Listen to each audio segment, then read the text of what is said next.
On a recent visit to the Western Isles, amongst the most impressive sights was the night sky. Visible without any light pollution, breathtaking, and at once confirming our absolute insignificance as we spin towards our own atomization, while at the very same moment creating such a sense of joy in life itself that it was an invitation to embrace fully and with abandon the goodness freely available, the privilege of life itself. On the Columkill map, our proximity here on the island of Ireland with Scotland is not only striking but also intimate. There is an aerial photograph in the front of the Lower Moor, and if I can just take a wee moment and show you that, because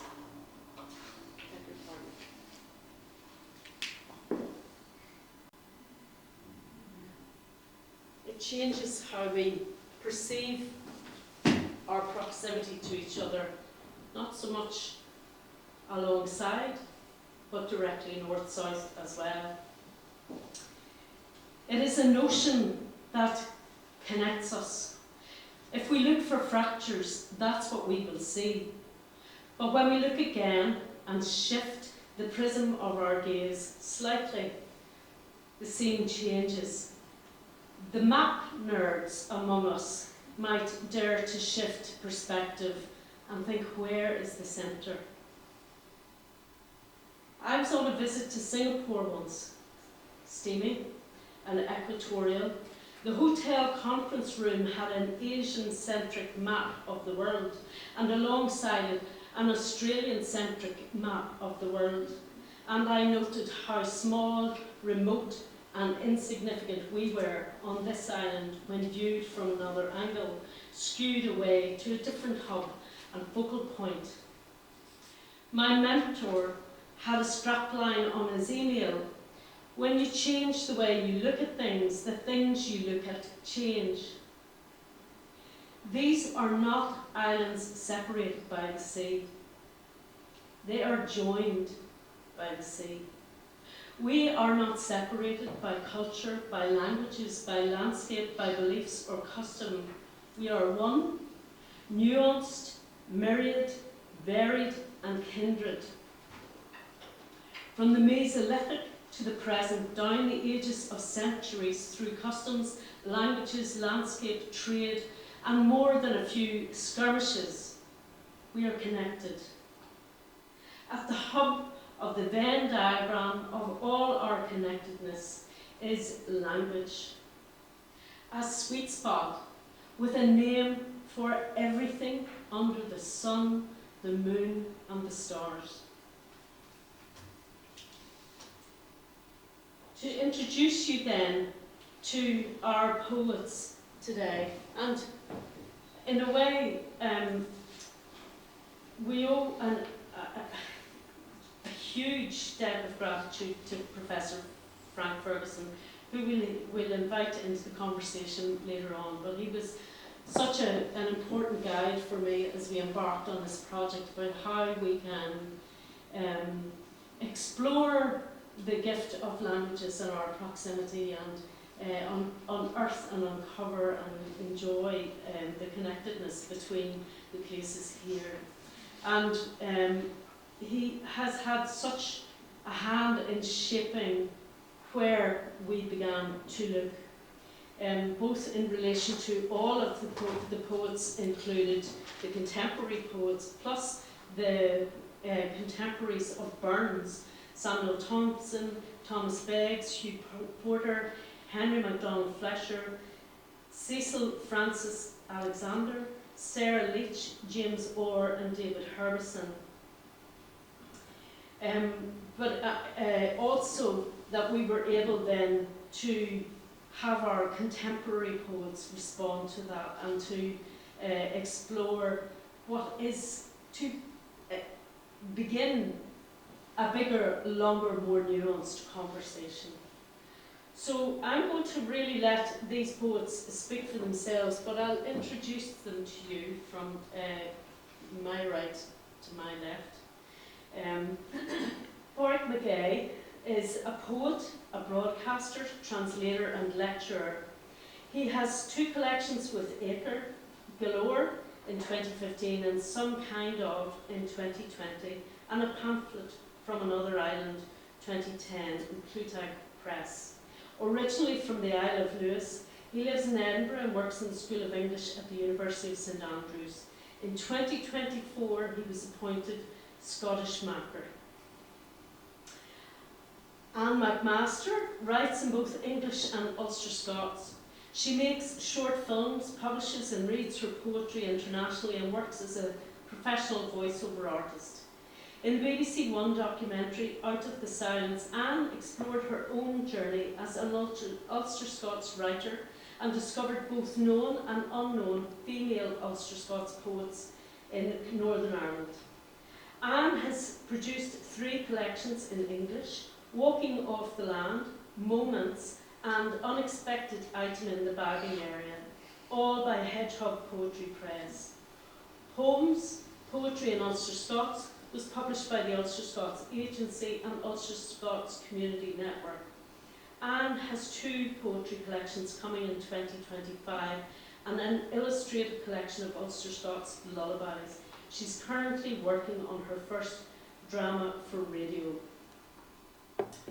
Charles Lang is from Glasgow.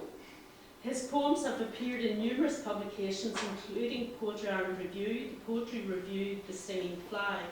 He was selected for Poetry Ireland Introductions in 2022, and in 2024 he was the Kieran Carson Writing and the City Fellow at the Seamus Heaney Centre at Queen's University. He was shortlisted for the Edwin Morgan Poetry Award, and his collection, The Oasis, was published by Skein Press in 2025. And Angeline King, sorry, I did break my own rhythm doing a jump over there. Angeline is the author of The Secret Diary of Stephanie Agnew, was writer in residence at Ulster University from 2020 to 2023, during which time she completed a PhD in English. Her debut novel, Snugville Street, heralded the arrival of a confident and entertaining novelist and immediately attracted the attention of the Irish Times, Libraries NI, Arts Council of Northern Ireland and the Linen Hall Library. Her poems and short stories have been published in a range of national and regional publications, including the Community Arts Partnership, poetry anthologies, Honest Ulsterman, the Irish Times, Bangor Literary Journal and Familia. Angeline has led the way in independent publishing with her critically acclaimed novels such as Dusty Bluebells. Concurrent with standard English work, Angeline has made a significant contribution to Irish and Scottish literature through a small canon of Ulster Scots writing, and her background is in businesses and languages. So, without any further ado, I'm going to invite first Peter MacAoidh to share his poem with us, and each of the poets actually will share the writing they made, tell us something about the process that they engaged in, and the Burns poem that they were responding to, as well as the Burns contemporary which they recorded for the jukebox. And then later we'll have a conversation. So we'll go Pàdraig, Anne, Angeline and Charlie in that order. Pàdraig MacAoidh.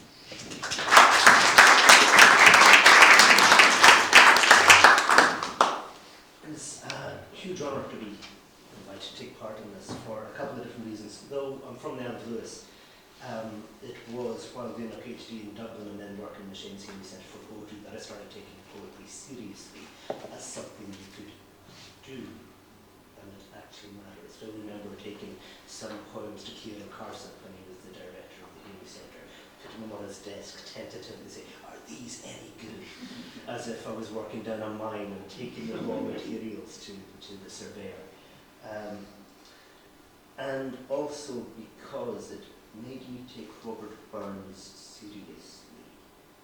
Because in the last year, one of the things that I should really have realised but didn't is am now expected to be one of the people carrying the flame of Robert Burns as the Scottish Makar. So the number of invitations I have to Burns suppers or questions I have about Burns. And so this was a really nice, easy way to start to clarify some of my own thoughts about Burns.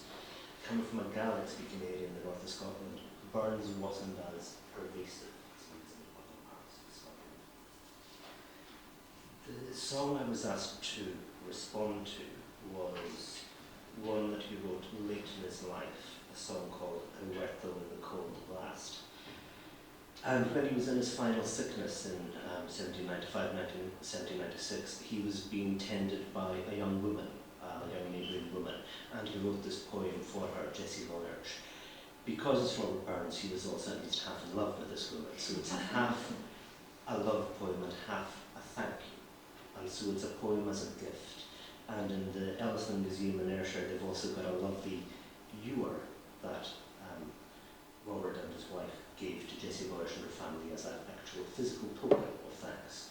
So it depends if you need cold water or a poem, depending which gift is better. Huerta in the Cold Blast, on yonder lea, my plaidy to the angry airt, I'd shot at thee, I'd shot at thee. Or did misfortune's bitter storms around thee blaw, thy beal should be my bosom, to share it all, to share it all. Or were I in the wildest waste, say black and bare, say black and bare, the desert were a paradise, if thou wert there, if thou wert there. Or were I monarch of the globe, with thee to reign, with thee to reign, the brightest jewel in my crown would be my queen, would be my queen. So I responded to him now, and then I translated it into English, just that in events like this, I'm not talking to myself.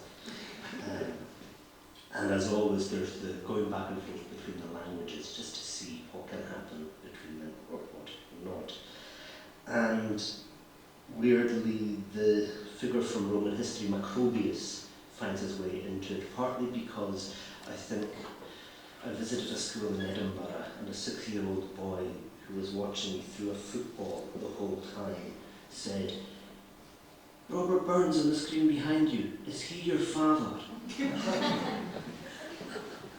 Okay, sons of Robies, Macrobius, let's play with this, Auntie, and see where we go.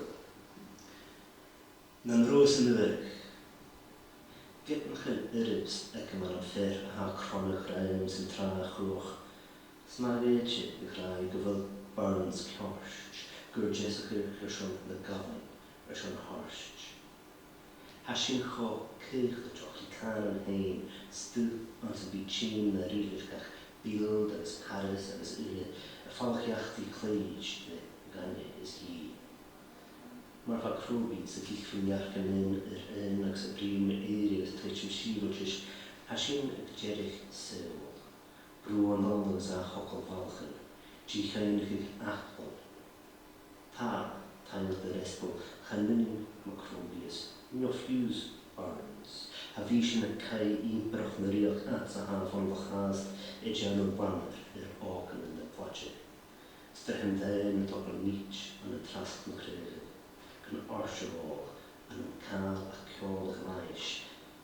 Gavender him down a rai and tish gisblan a shish, Scanel of rai volich machrin lebach, Ker urbs und ure, Archer hield, we give me skill. Who went down in the cold blast? Much though I distrust a man saying quietly to me in the conditional tense, Burns might just, my love, be right to prepare us for the cold blasts and the deserts. We are as changeable as language itself, a time-charged medium whose beals and paradises and awe hide a tired history of want and war. Like the Roman provincial Macrobies, eating grapes one after another and talking of how civilizations rise and fall, we are at the end of a world. The crumbling and rebuilding of walls, the forgetting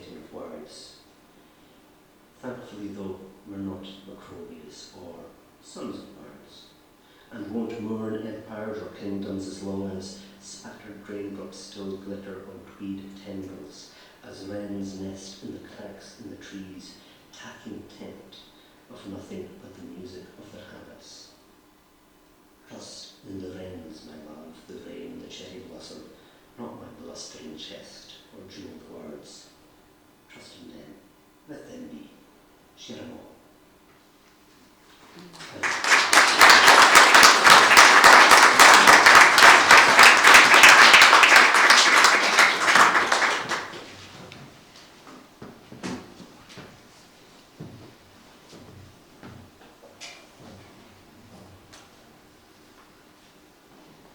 This is not the usual introduction that I would give to starting to read a poem, but it's been a while since I've been driving down the road on a Massey 135 tractor.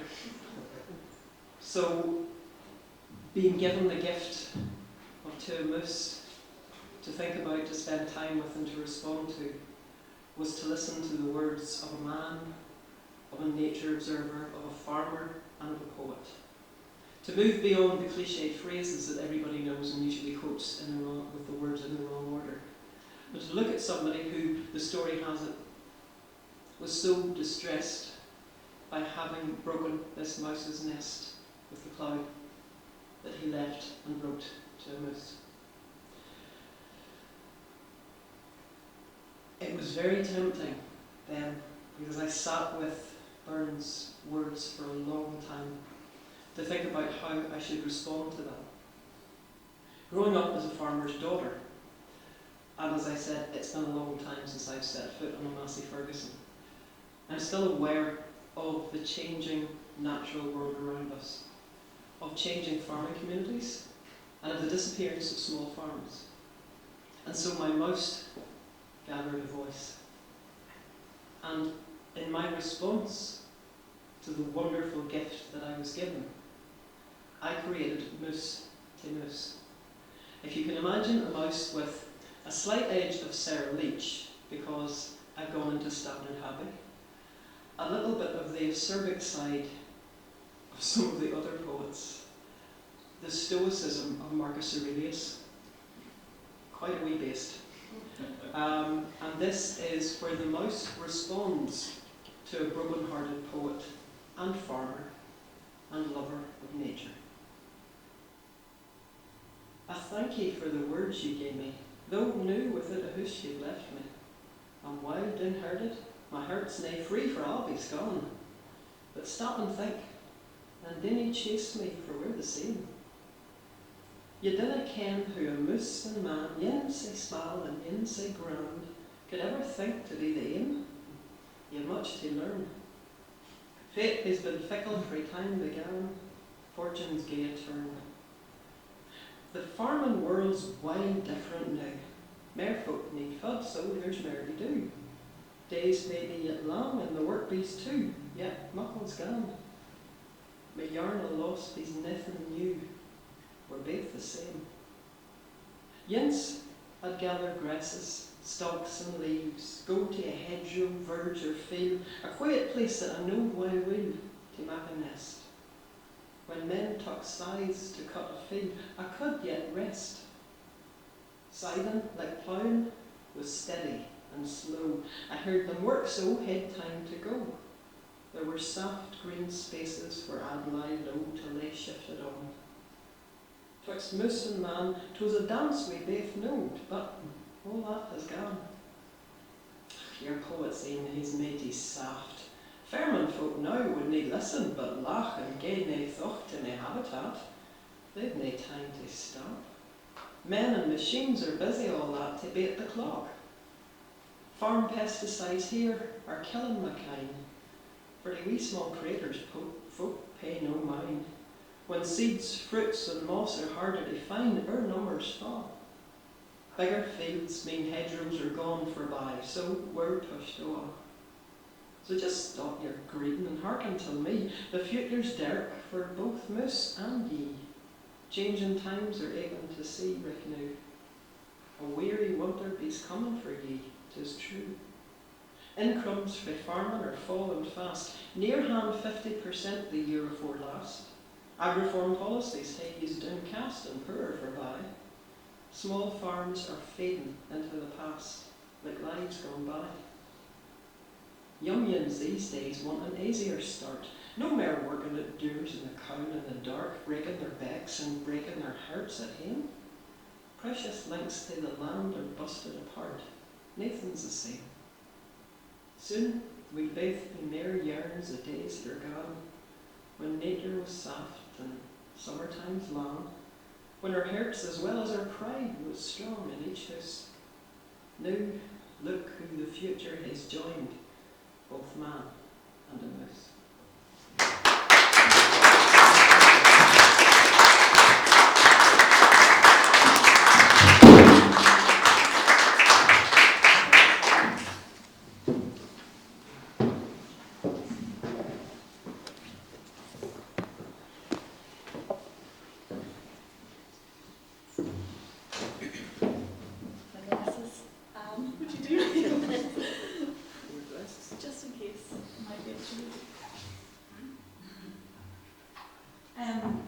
I don't have a long preamble, just thank you. It's a real pleasure to be here. So let's see, my commissioned poem is called La Tête Attachée, and it's inspired by the story of a bog woman, Ballymacombe's moor woman. So some of you might have heard some of the previous poems I've written about this. There's a bit of a sequence now. This bog body was recently discovered outside Malachi. The body dates from the Iron Age, and evidence points to a violent death and decapitation. So the form of the poem is a ballad with a strong refrain, and it's inspired by Robert Burns' A Man's a Man, for all that. So there's some mirroring of imagery, but I suppose it's quite a feminist poem as well. There's a bit of Shimatini in it, because I'm working at the Shimatini home place at the minute, and bog body, Shimatini, it's kind of unavoidable, so there's a bit of a link there from Burns to Heaney and then to me. So let's go for it. It's a wee bit lang, what did he say? Hold on to your seats. So, might need the glasses. That doesn't really help, that'll try. So, La Tête Attachée. I loop my neck in 10-style gold, my tresses sappled afore him. I kneel and pray for every soul that knowed no better afore him. Afore him, afore him, see me in Lochbeg afore him. Golden discs, torques and trooks, duked in the band afore him. A last sup on blackthorn sloes, throws o' a bride afore him. Ye hap me wheel and low, ye bathe my skin afore him. Cleek me deep afore him, thrist and skirl afore him. Forsooth, for honour, and the morrow, mak me a martyr afore him. The hearst corn is fusted funk, droon me deep afore him.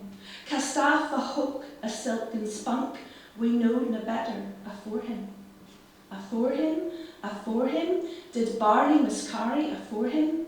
It's him in me, emptied creel, queen and king afore him. My tongue a tithered ballad got, owen lines afore him. Nae angles, Norse, nor word of God was brought to us afore him. Nae gospel scrolls afore him. Afore him, afore him, I saved a clan and every man in Spagnum moss afore him. One day I'll rise in middle, in moss, in spluttery sump before him. Elbas high, no langer lust, safskin pink afore him. Afore him, I come again afore him. Should I forgive as he forgave the brave injustice afore him?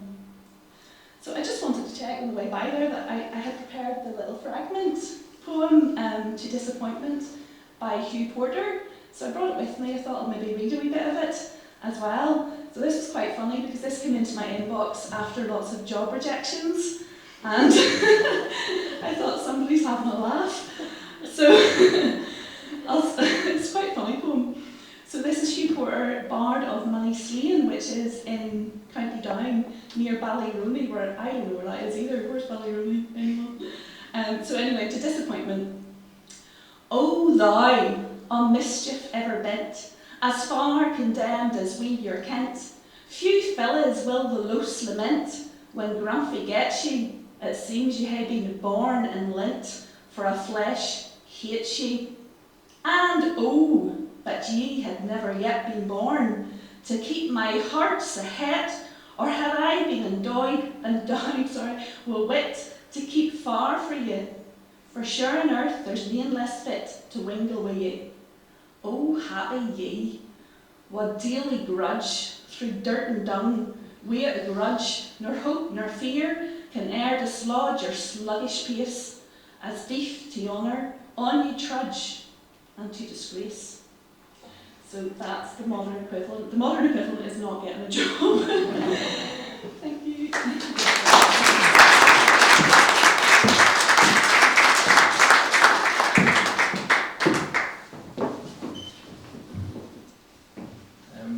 It is a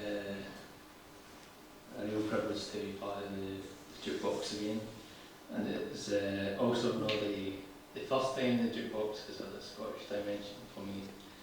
Previously it went on its travels to Stuttgart during the Euros, and if anybody knows anything about football, Scotland fans took over Stuttgart at that particular time, and because I sounded like I did, they had a particular attraction to the jukebox. And so then when this one came in, I was pretty excited about it. However, I've tried to avoid buns for much of my life, other than to say I was never chosen to address the haggis at school. I also think I probably drew the short straw when I received the thing, and that I had to respond to a Red Red Rose, which is an absolutely beautiful poem, and the challenge responding to that in the first instance involved taking particular lines for the poem and using them, or phrases, and using them in my own work. And then, because that never worked, although they still appear as ghost-like phrases for me, then trying out formally a response to buns, which never worked out either. And then latterly by simply writing a love poem which took the form of a sonnet, but I hope has a relationship to Bun's poem, even if those stages were declined. I'll firstly read Bun's poem, and then I would like to read Henry Fletcher's poem, which is the other poem for the fragments that I was given, and then I'll read my own, but thank you very much. A red, red rose. Oh, my love's like a red, red rose that's newly sprung in June. Oh, my love's like the melody that's sweetly played in tune. As fair as thou, my bonny lass, so deep in love am I, and I will love thee still, my dear, till all the seas come dry. Till all the seas come dry, my dear, and the rocks melt with the sun.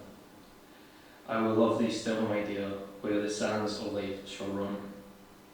And fare thee well, my only love, and fare thee well a while, and I will come again, my love, though it were 10,000 miles. The poem for the fragments is I Married for Money. I don't know if that implies judgment on me. It's Henry Fletcher. I married for money, I married for land. I got what I married, but I missed a man. I have lashings to live on and little to do. A husband I loathe and a life to rue. Oh, I was a saucy, extravagant belle, and I jilted the lad that I loved so well, for one that could keep me up idle and gay, and now I may cry salt tears my day. He's a meddling, peddling, sneeveling elf that never loved still but his own sweet self, A tyrant with women, a coward with men, how different that from my own brave men. Better wrapped in a rug on a bean straw bed, by the boy of your fancy to bolster your head, than be cottoned with silk and be nestled in down, where it isn't by love but the law that you're bound. O girls, be warned by your comrade Anne, and marry no mortal for money or land. What's lashings to live on and little to do, with a husband you hate and a marriage you rue.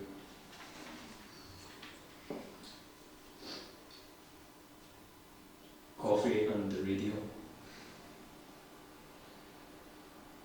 In the wee hours, no up all night, but too early for morning. Some time to think before the news. I go between stations. Regret what I've become. RT 3, 4.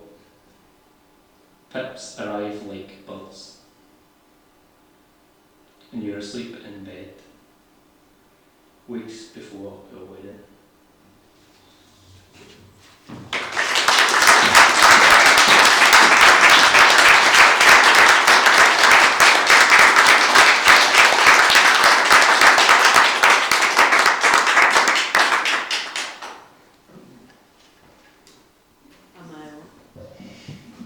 Is this on? It is. Okay. Thank you so much to our poets, Pàdraig, Anne, Angeline and Charles.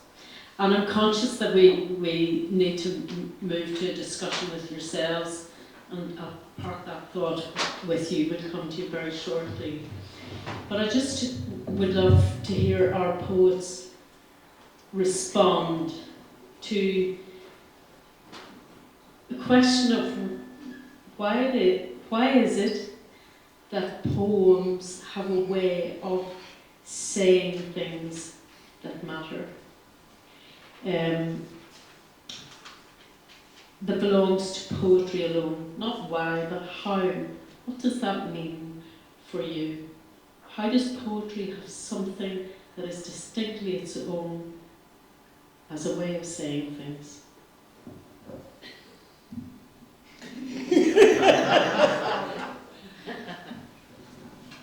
I've never seen something that looks so much like past the parcel when things are going round.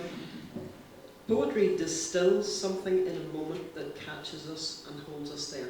It asks us to pay attention to what, well, that's where I'm coming from, to what we see, to who we are, and to try as best we can to transmit that without mere fuss or faffing across to somebody who will understand, if not simply our given experience, but it speaks to them.